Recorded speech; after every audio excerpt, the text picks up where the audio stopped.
Hello, everyone. My name is Serena Visser, and it is my great pleasure to be this much closer to meeting with you as you think about getting started for your junior practicum in the beginning of your fourth year.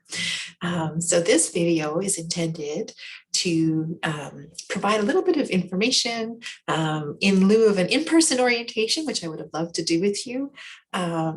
We'll do it this way instead, a series of videos that you can have access to at times that work for you.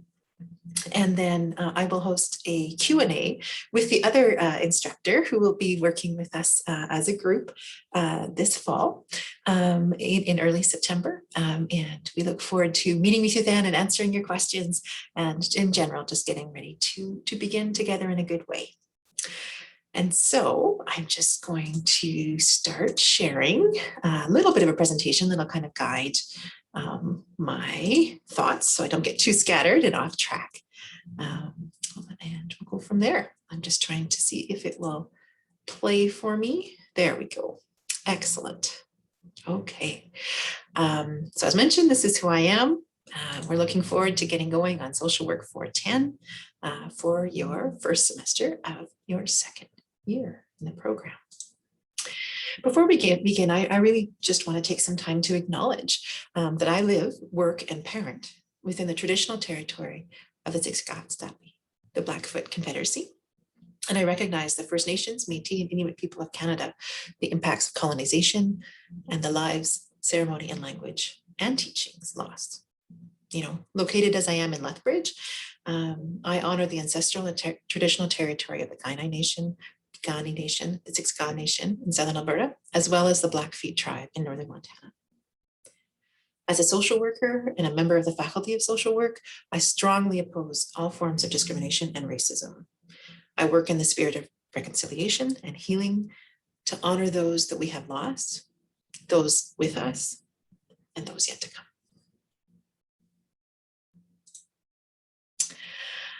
So the intent for this short video, I hope it will be short, is first of all to say welcome. I am just thrilled to be working with you this semester and look forward to interacting in a more kind of dynamic way than this video come the beginning of September. This is indeed the video to give you some orientation to Social Work 410, the practicum angle of things, what you need to know to get started on Monday the 13th. We will see you on September 10th for our first seminar before you go into your first day of practicum on the 13th, but this gives you some information about the practicum angle because on the 13th, we'll really be focusing on the seminar. I also will touch base briefly on IPT, which is your soon-to-be favorite database. You'll see the important role it has through your practicum experiences. I'll give you a heads up, a little bit of an overview in this video, and there's more detail in another video that has been created by my colleagues Julie Mann-Johnson and Leanne Hilson out of SNAR. So first, welcome. Welcome here. This is an exciting part. I know many of you have been looking forward and perhaps, experiencing some anxiety about this semester. And I'm here to say we welcome that all, right? Let's talk briefly about what practicum is, right? Practicum is the signature pedagogy of social work. What does that mean? It means that we see it as the key method of instruction and learning through which a profession socializes students to become practitioners. So that's Wayne, Bogo, and Raskin at 2010. You'll notice the name Bogo as someone you might see a fair bit, including within our seminar class. One of the major exercises we do is created by Marion Bogo out of Toronto. A good name to recognize. Has done a lot of thinking about field education and has some really excellent things to say. And certainly her research, as well as others, really point to why the practicum experience is critical within social work. And you can see there's 3 things listed here around the development of personal and professional identity, the application of theory to practice, and the opportunity to try out practice roles, right, within an organizational setting rather than a classroom. And so this video today is going to talk about kind of some of the details of how that's going to happen. So we're going to talk about the roles, who does what, how do you count hours, right? We're going to talk about how many you need and what counts and what doesn't. What does supervision look like, and what counts for that and what doesn't. How to create a really awesome learning plan that's going to be a great resource to you, as you head into your second semester, and then again, as you look for jobs at the end of your degree. What to expect from a faculty field liaison visit. What does evaluation look like in practicum? And again, as I mentioned, that IPT system. So to start with it, roles, who's who? Well, you're the practicum student, right? You are responsible to respect the agency, university, and professional guidelines. So that's your role, as in terms of how you approach things. Your learning, of course, is the job that you're there to do, right? Faculty liaison. So this is someone, in this case, it's myself and Jody Francis, who will be running the other seminar.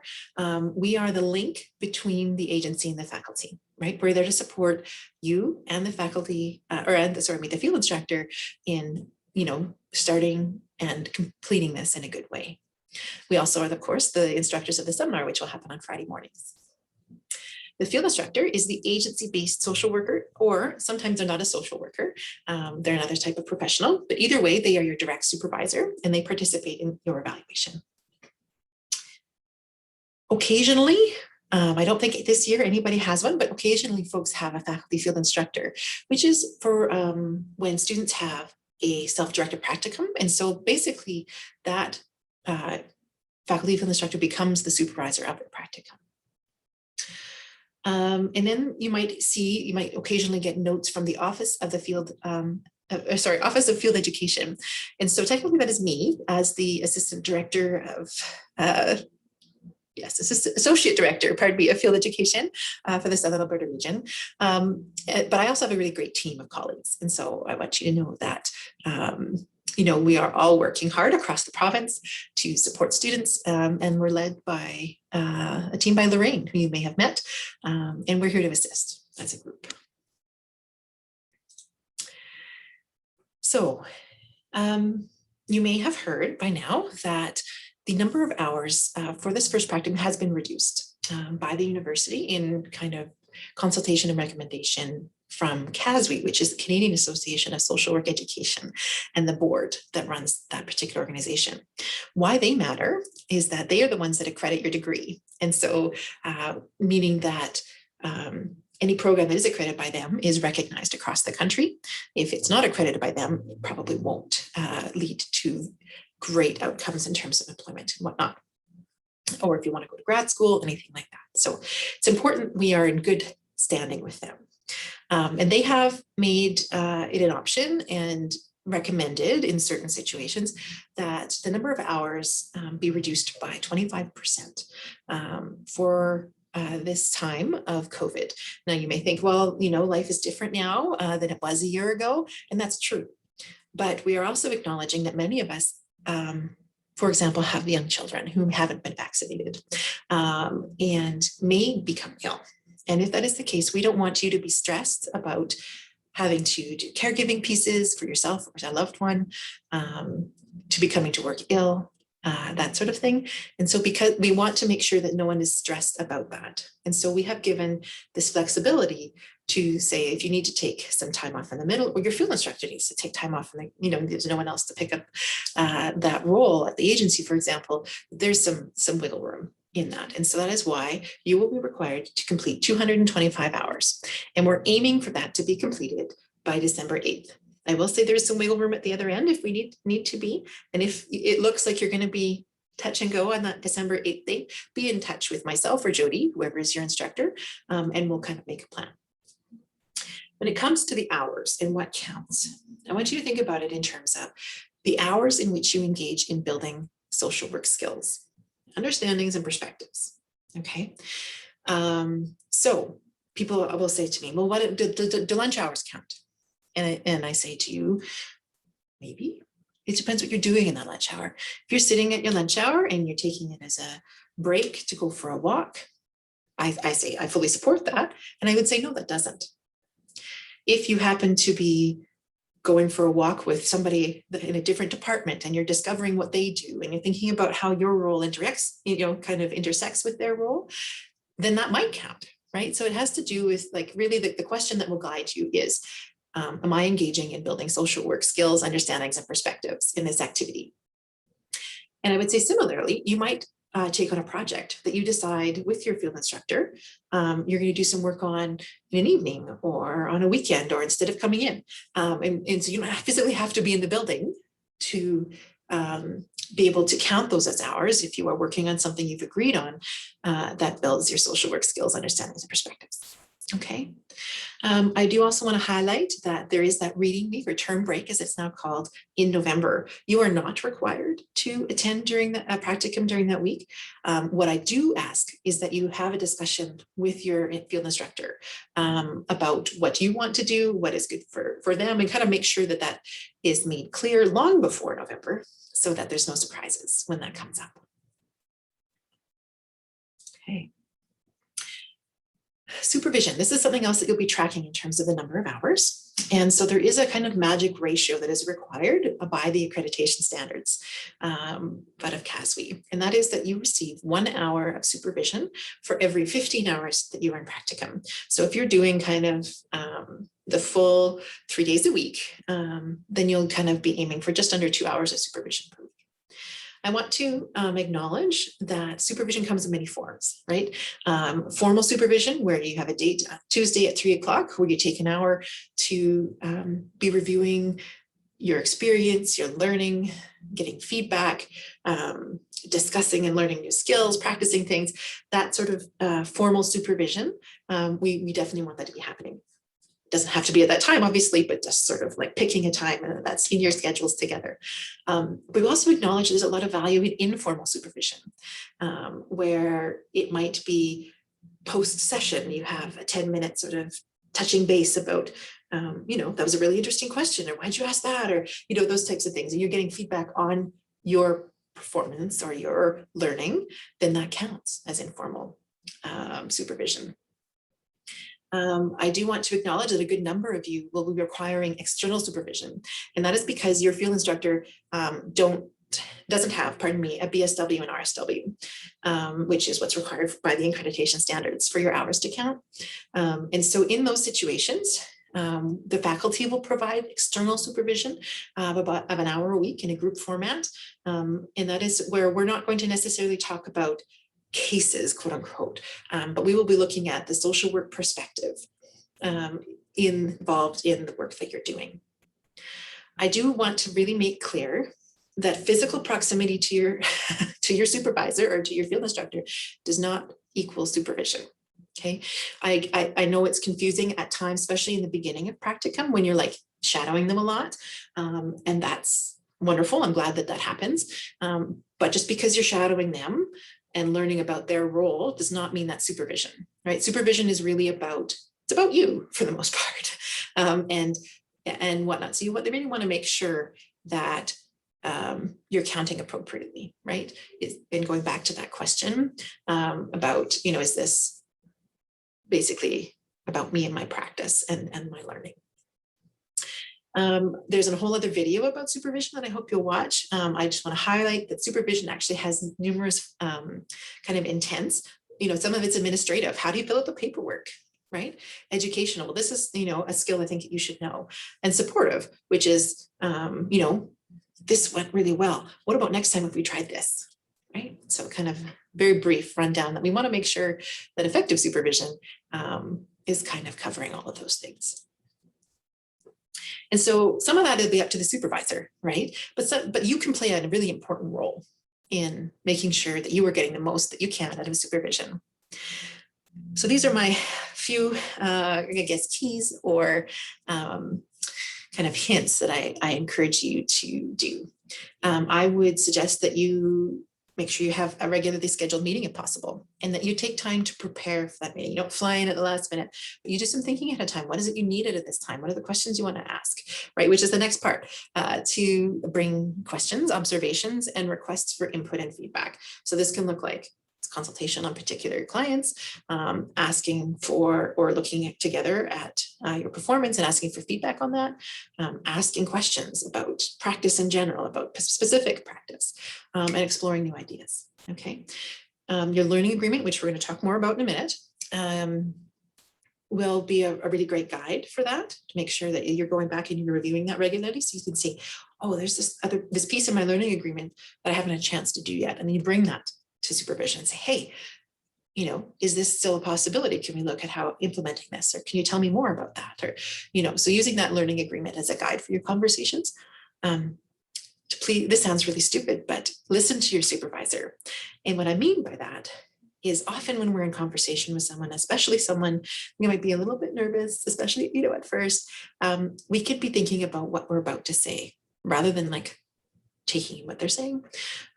So my encouragement to you is to try to really do that active listening, to be open to any feedback, which again was addressed in that supervision video, I think in a more fulsome way.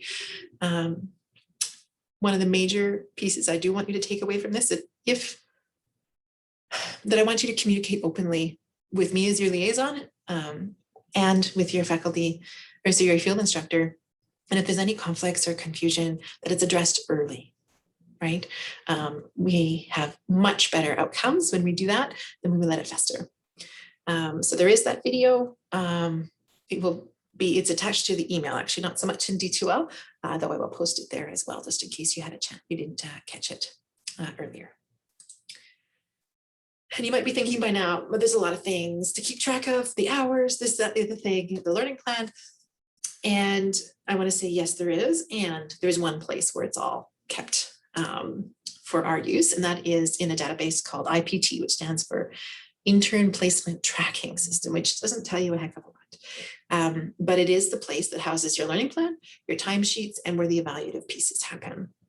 And so the people that have access to that is you, your field instructor, and then your faculty liaison. Okay, we can all add and subtract to those forms and make comments and that sort of thing to those ones identified. I will also let you know that there is a specific COVID-19 related form for you and your field instructor that needs to be signed before you start placement. And it says Iris and Peter here. Clearly that was from last year. I'm sorry. It'll be Jody and I will be checking to make sure it is done. If you happen to be at AHS, this does not apply to you, but everywhere else, that we will be asking you and your field instructor to sign that, along with the confidentiality agreement and various things before you get started. So I encourage you to get into IPT as soon as you can and just observe, take a look, ask any questions you might have about it. How do you do that? Well, this is where the database is found. I will remind you to make sure that it's run iptca.com, that there's lots of really great information in the video by my colleagues, as I mentioned, and that you really want to make sure that our login name is correct. We're UC South. If you have any trouble with this, Wendy, our beautiful admin assistant, is like the goddess of IPT. She is the one that holds the power to lock things, unlock things, help you with password resets, whatever the case may be. So make sure that you have her email handy in case you run into any trouble. So you've heard me reference a couple of times the idea of a learning plan, and I called it a roadmap. And I think it's a really great description. And what it does is it clarifies expectations for everyone. So for you, for the field instructor, and for the faculty. So what the structure of it is it's meant to encourage you to articulate your learning goal and priorities in specific and measurable ways. Okay. It is also the basis for which the evaluations will unfold. So it's important to kind of really take your time with it. I want you to know it's a living document. And what I mean by that is that, yes, you are expected within the first 3 weeks to kind of come up with a learning plan, quote unquote, that can be discussed. And we can work on it together and make sure it's this is a good plan to move forward with. And we expect that it will probably change over the course of the semester, and that's okay, right? Everything can be added and subtracted. And there might be an opportunity anticipated that falls through, or the opposite, one you didn't expect that comes up. And we want to make sure that your learning plan reflects that reality. And so just get really comfy, I guess, with the document and with the idea that it's going to ebb and flow and probably change between that beginning first draft of it and what we end up with at the end. There are a few general parameters that I can suggest. I know that there are 5 practice objectives and you have to attend to all of them. We'll talk about what they are briefly. And that a good guide is kind of looking for 2 to 4 components for each of those practice objectives. And so this is how it is structured, right? Within the actual document, you'll see there are 4 columns. The first is the component of the practice objective. So the practice objective is, for example, professional social work identity, right? I encourage you to think about this left-hand box as what skill or what do you want to learn? And I want you to think about this like, regardless of where you're placed, what do you want to learn? And the next column is, how will you learn it in this practicum placement, right? And then the accountability part, it's maybe easier to think about it as how will it affect or inform my practice, right? And I want you to think beyond a list of things you've accomplished, but more thinking about it in the way of what am I taking away from this? What will others observe, right? I think that an example could be that I want to learn about using the CSW Code of Ethics in my decision making. I will do that in this placement in this way. I think it will inform my practice by actually slowing me down a little bit at the beginning. But I think my field instructor might notice that I am more intentional in my responses, that I take a little bit more time in reflection, and that I come back with justifications for my decision making, for example. It doesn't have to be that. That was just something off the top of my head, but you kind of get the idea on how they connect. And then in the timeline, this is not because we're going to punish you in some way if it's not done by the time that you set.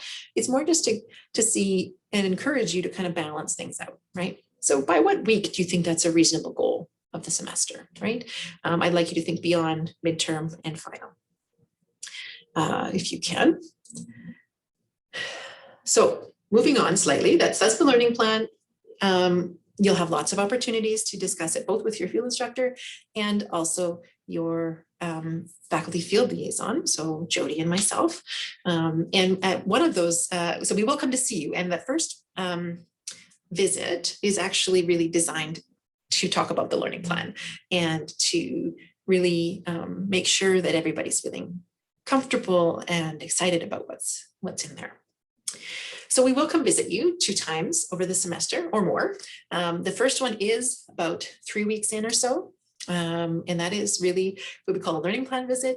I mean, of course, it's a chance for us to meet with you to discuss what's going well, any concerns you might have, what's your highs and lows so far, that kind of stuff, right? So we will do that around that 75-hour mark or about 3 weeks in, and then we'll do it again at midterm.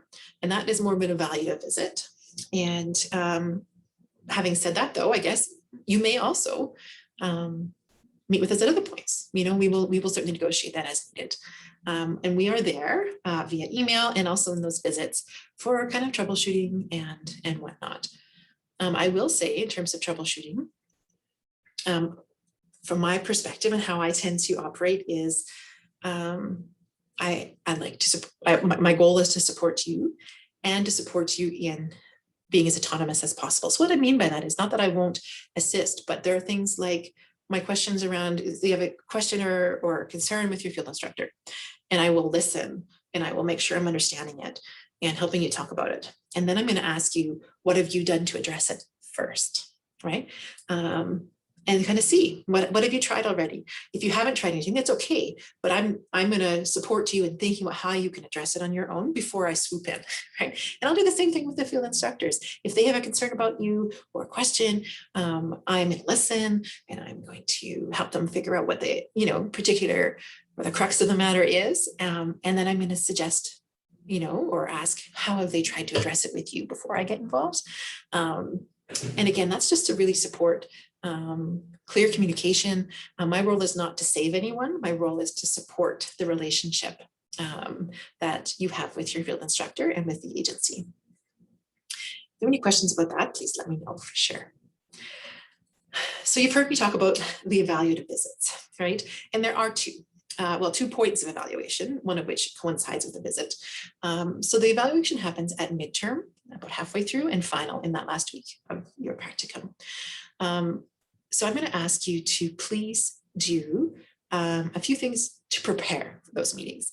About a week prior to your evaluation, I'm going to ask you to go into the learning plan and fill out the self-evaluation points. So there's 2 kind of aspects to that. The first is a drop-down menu with 4 different possibilities in it for each objective. So if the objective is collaborative practice, then you will get to kind of pick the descriptor that fits best, so that you are not meeting objective, that you're partially meeting objective, you're meeting objective, or you're exceeding objective. And then you might want to write a sentence or 2 in the pink box for for midterm and the blue boxes for final, and just why that makes sense to you to put that there. And then at the end of the whole document, in the pink box for midterm and a blue for final, you have an opportunity to kind of make some summative comments. And I encourage you to do that. And so once you've done that, then you notify your field instructor and say, hey, I've done my part. And then they have a chance to go in and they do the same thing. They do the drop-down menus, they have spots for each learning objective, and then there's a summative piece at the end. They can kind of talk about their impressions of where things are at.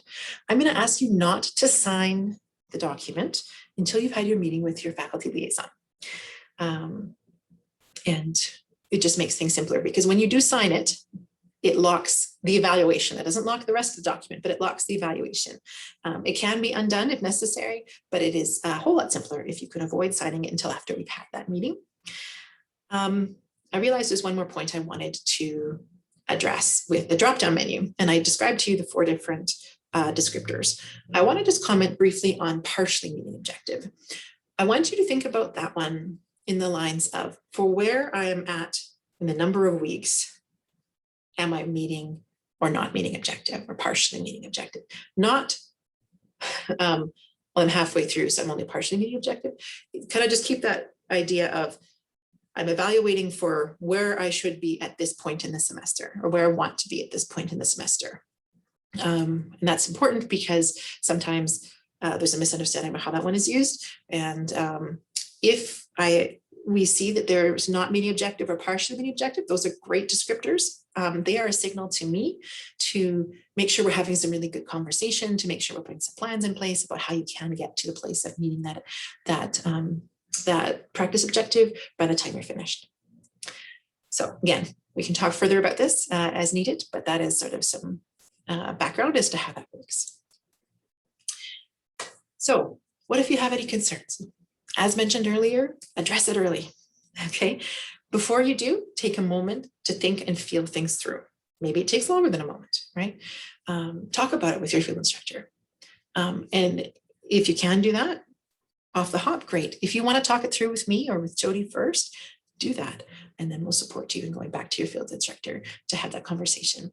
I know from doing this for many years now that major conflict and practicum breakdown can be really avoided when we address it early, when we address it in a professional way, rather than expecting people to read our minds, or letting it go to a point where we're sort of any other options have been passed by. So that's my ask of you, is let's address it early. It's not a problem to bring up questions or concerns. Jody and I are here to support you with them, and we'd love it to be earlier in the development of a problem than later. Yes, this is another thing I'd like to mention. Please read the field education manual. It will be, the link is in D2L. It is also on the faculty website, easy to access. So please read it before you start. That is your homework for getting going. And just to say that Jody Francis and I are looking forward to meeting with you online on September 10th for our first seminar.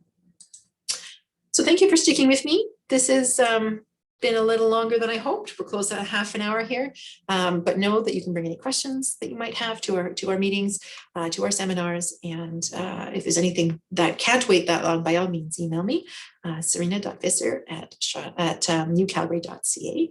And I look forward to seeing you soon. Thanks so much. Take care.